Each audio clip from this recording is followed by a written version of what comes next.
Welcome, friends. Welcome back to the kitchen. A little while ago, I made a crab dip, a cream cheese crab dip. And I kind of joked in the middle that taco seasoning in it would be really good. But Julie didn't seem to think that would be a great idea.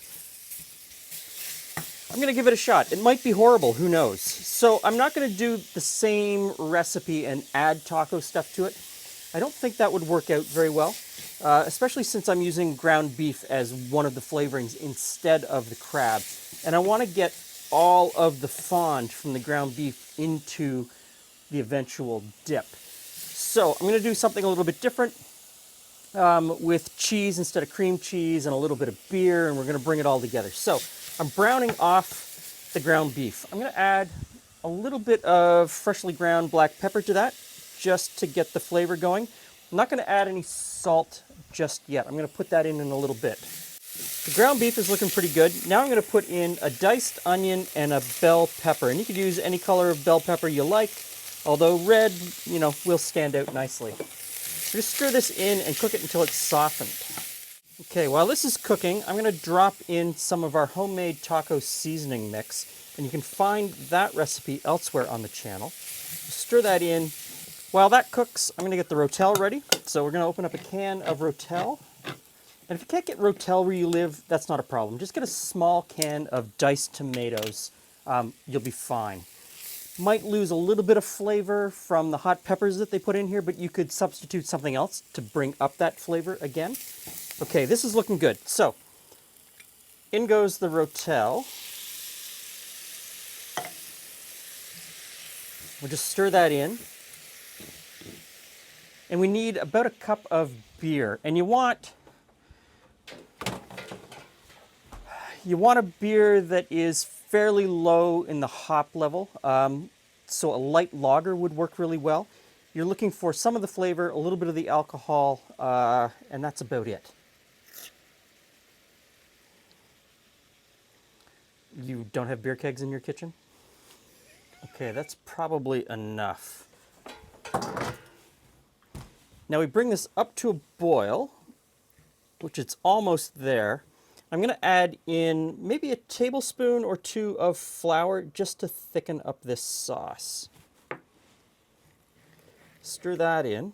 Now I also have a chopped chipotle pepper in adobo sauce, and I'm going to put that in as well. Now we continue to cook this until it starts to thicken up. And that's a really tough one to kind of describe. But hopefully you'll know it when you see it. Now, while this is cooking away, I need to grate some cheese.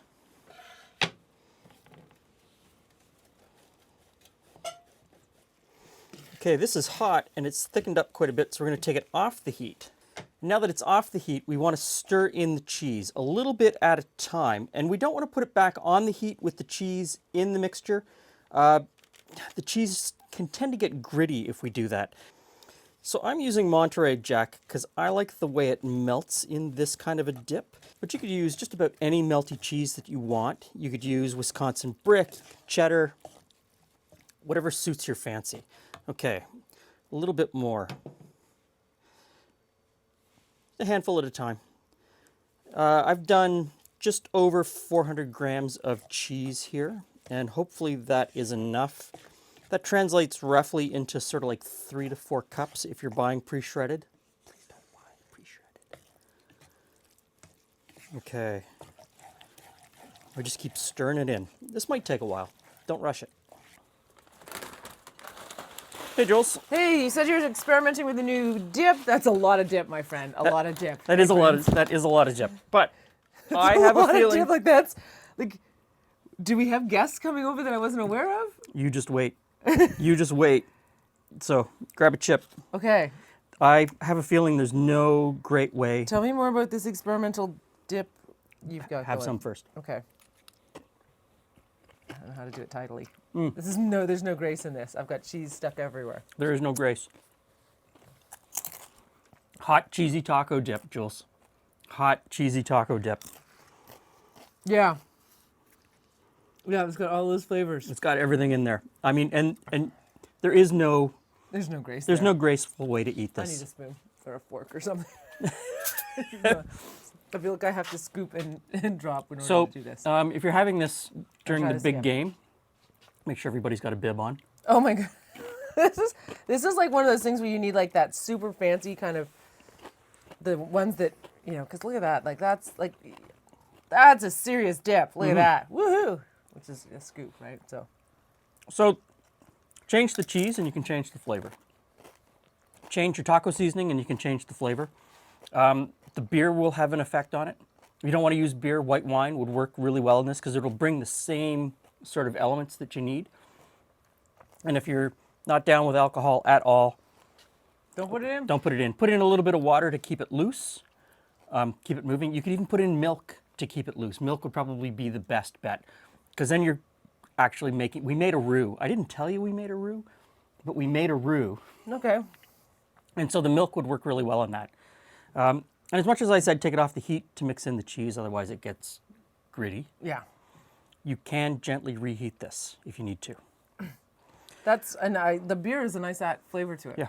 Actually, that was the unknown flavor that I couldn't put my finger on. The beer's nice in it, yeah. All right, well, okay. I'm going to say it's probably a bad idea to eat the whole thing. Oh, but you I'm could. certainly going to have a few more. Yeah, you could eat this easily. So, give this one a try. Thanks for stopping by. See you again soon.